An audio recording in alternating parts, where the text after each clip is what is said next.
Hello learners, welcome to Shubhangi Commerce classes.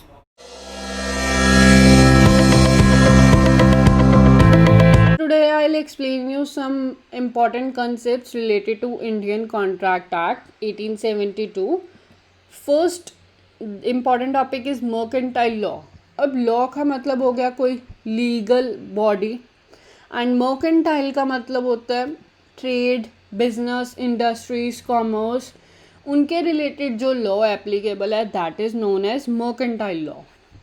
Mercantile law is a body of law or legal code that deals with international commerce, business transactions, operations. Like कोई agreement, contract, copyright, franchise, insurance, license, patent, shipping, trademark. So basically mercantile law का मतलब होता है कोई भी law जो trade, business, commerce के related है that उसके अंडर जो भी legal formalities applicable होंगी वो mercantile law से आएंगी. Now origin of mercantile law. Mercantile law आया कब था, कैसे आया था? So mercantile law came from the England, evolve from England. So mercantile law was the name given to that law which evolve in England. जो England में law आया था उससे मर्केंटाइल लॉ का ओरिजिन हुआ था. From the airs of customs and rules between businessmen and traders relating to their transactions which evolved over years. उस time पे कस्टम्स और रूल्स जो बिजनेसमैन और ट्रेडर्स डील करते थे ट्रांजैक्शंस करने में, उनके रूल्स और रेगुलेशंस को डेवलप करके एक लॉ बनाया गया that is known as mercantile law. और it gradually became a part of the common law of England. Common law of England का पार्ट बन गया. Now sources of Indian mercantile law. जो इंडियन में मर्केंटाइल लॉ है उस वो कहाँ से आया, दैट इज़ जो बिजनेस ट्रांजेक्शन्स हम करते हैं जैसे सेल और परचेज़ की ट्रांजेक्शन्स होती हैं दो पर्सनस के बीच में, तो वो जो लॉ एप्लीकेबल करता है वो लॉ कहाँ से आया था, सोर्स क्या था. सो इंडियन मर्केंटाइल लॉ का सोर्स था English mercantile law. The Indian mercantile law is heavily based on English one. English mercantile law है जो उसके बेस पे बनाया गया. All the necessary changes made to suit the context of Indian conditions, local customs and rules. अब England and India दोनों के custom traditions सब अलग अलग हैं. बेस जो है वो इंग्लिश मर्केंटाइल लॉ का रखा गया इंडियन लॉ में, बट अकॉर्डिंग टू इंडिया कोई नेसेसरी चेंजेस की गई हैं. It is very dependent on English mercantile law as even now. अभी भी ये applicable है. In the absence of laws relating to any matter in India law, the court use English law. कोई भी case जिसके ऊपर हाँ इंडिया में लॉ नहीं है तो दूसरी प्रेफरेंस जाती है हमेशा इंग्लिश लॉ के ऊपर. सो इंडिया में मर्केंटाइल लॉ कहाँ से आया, यू रिमेंबर दैट इट.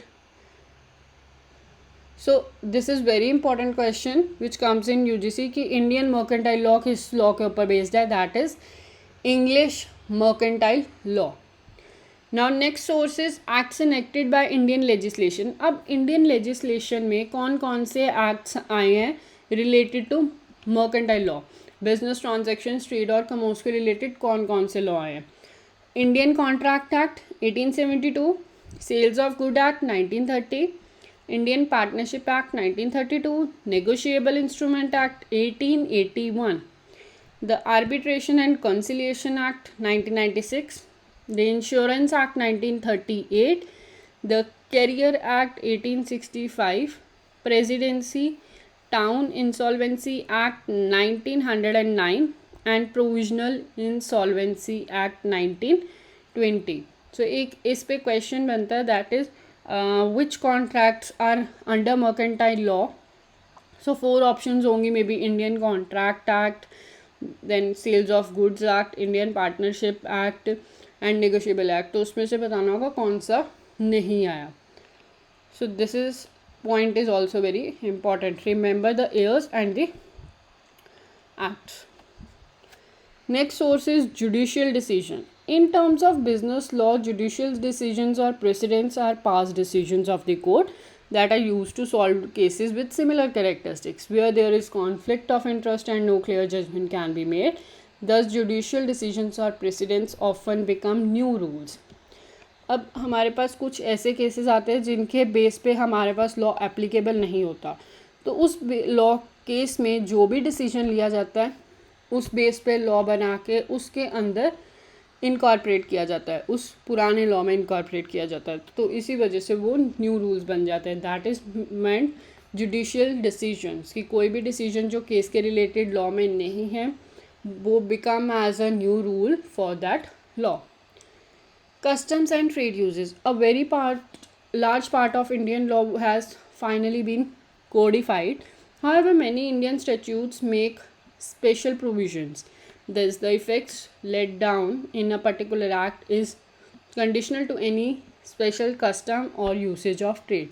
कुछ कस्टम्स और ट्रेड के ऊपर ये लॉ कभी एप्लीकेबल नहीं होते, तो उसके अंडर हमारे पास स्पेशल प्रोविजंस एप्लीकेबल होती हैं, सो उसी accordingly they change their law. So next concept is some legal maxims related to Indian contract act. First is void ab initio. Void ab initio हमने पहले भी पढ़ा, that is void from the very beginning, so इसमें आएगा minor, incapable. Then consensus ad idem. Consensus ad idem का मतलब है agreeing for something in same sense. दो पार्टीज़ के बीच में कॉन्ट्रैक्ट हो रहा है, तो दोनों के बीच में जो कॉन्ट्रैक्ट हो रहा है, सपोज एक कार बाय करने के लिए हो रहा है, एक पर्सन BMW बाय करना चाह रहा है, जो सेल करना चाह रहा है वो सोच रहा है कि मैं अपनी फोर्ड कार सेल कर रहा हूँ, तो दोनों पर्सन सेम सेंसेस पे समथिंग इन सेम मैनर, एक ही चीज़ पे एग्री करने चाहिए, that is known as consensus ad idem. Then assensio mentium means meeting of minds और म्यूचुअल असेंट ऑफ पार्टीज। जो पर्सन कॉन्ट्रैक्ट कर रहे हैं उन दोनों की असेंट ज़रूरी है। अगर एक पर्सन एग्री कर रहा है कॉन्ट्रैक्ट एंटर के लिए, सेकंड नहीं कर रहा, तो कॉन्ट्रैक्ट नहीं हो पाएगा। Quid pro Q. Quid pro Q means something for something. अगर तुम किसी की कार परचेज कर रहे हो, उसके बदले तुम कंसिडरेशन पे कर रहे हो, तो something for something, something is given for the other want. Ex nudo pacto non oritur actio, ये पहले भी पढ़ा, that is no action arises on contract without a consideration. Contract तभी होगा कन्वर्ट, एग्रीमेंट जो है वो कॉन्ट्रैक्ट में तभी कन्वर्ट होगा अगर कोई कंसिडरेशन होगी। अगर कंसिडरेशन नहीं है सो वो कॉन्ट्रैक्ट नहीं हो पाएगा। इग्नोरेंशिया legis non excusat, ignorantia juris non एक्सकर्ट, ये पहले भी पढ़ा है कि कोई भी पर्सन ये एक्सक्यूज़ नहीं दे सकता कि वो लॉ के लिए अनअवेयर था। इसमें एग्जांपल आ सकती है, सपोज सभी को पता है कि ट्रैफिक लाइट्स पे, रेड लाइट पे यू हैव टू स्टॉप, लेकिन अगर कोई कार चले जाता है रेड लाइट तोड़ के, तो he can not give an excuse to the police officer कि उसे लॉ के बारे में नहीं पता था कि रेड लाइट पे रुकना है। So that is ignorantia legis non excusat, ignorantia juris non excusat, that a person who is unaware of a law may not escape liability for violating that law merely because one was unaware of its content. तो उसके लिए वो escape नहीं कर सकता कि उसे law के बारे में नहीं पता था. He has to pay the fine or the penalty. He is liable. So these are some of the legal maxims related to Indian Contract Act which you have to remember. Next concept is that points you have to remember. Contract Act was enacted on 25th April. 25 अप्रैल को Contract Act enact हुआ था. Contract Act enacted by Imperial Legislative Council, enforced on 4 September. Now 4 September को enforce हुआ है and enact हुआ था 25th of April को. Number of sections, total section जो Indian Contract Act में है वो that is 238. Definition related to Indian Contract Act 1872 is included in section.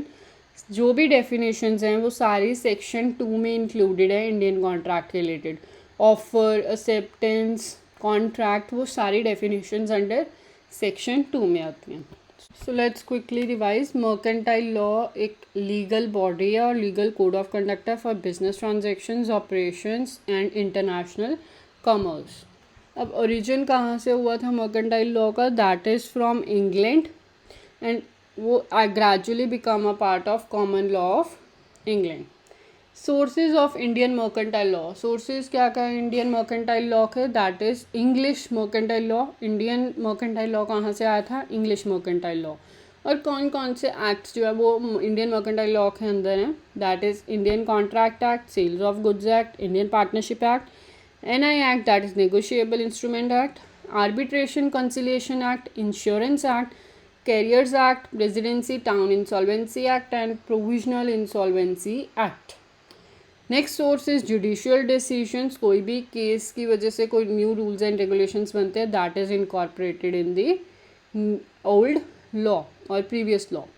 Customs and trade usages के according special provisions are available. So ये 4 sources होंगे, English mercantile law, acts, judicial decisions, customs and trade usages. Legal maxims, void ab initio, that is void from beginning. Consensus ad idem, agreeing for something in same sense. Essentio mentum, meeting of minds or mutual assent of parties. Quid pro quo is something for something. Ex nudo pacto non ariator extio means no contract arise without consideration. बिना consideration के contract नहीं होगा. Ignorantia legis non excused और ignorantia juris non excused का मतलब होगा a person who is unaware of law, जिसको law के बारे में नहीं पता, वो एस्केप नहीं कर सकता अपनी लाइबिलिटी से. Then points to remember is that contract act enact हुआ था 25 April 1872, enacted by imperial legislation council, enforced on 1 September. Number of sections हैं 238 और डेफिनेशंस हैं हमारे पास सेक्शन 2 के under. So I hope all the basic concepts or important concepts related to Indian Contract Act are clear to you.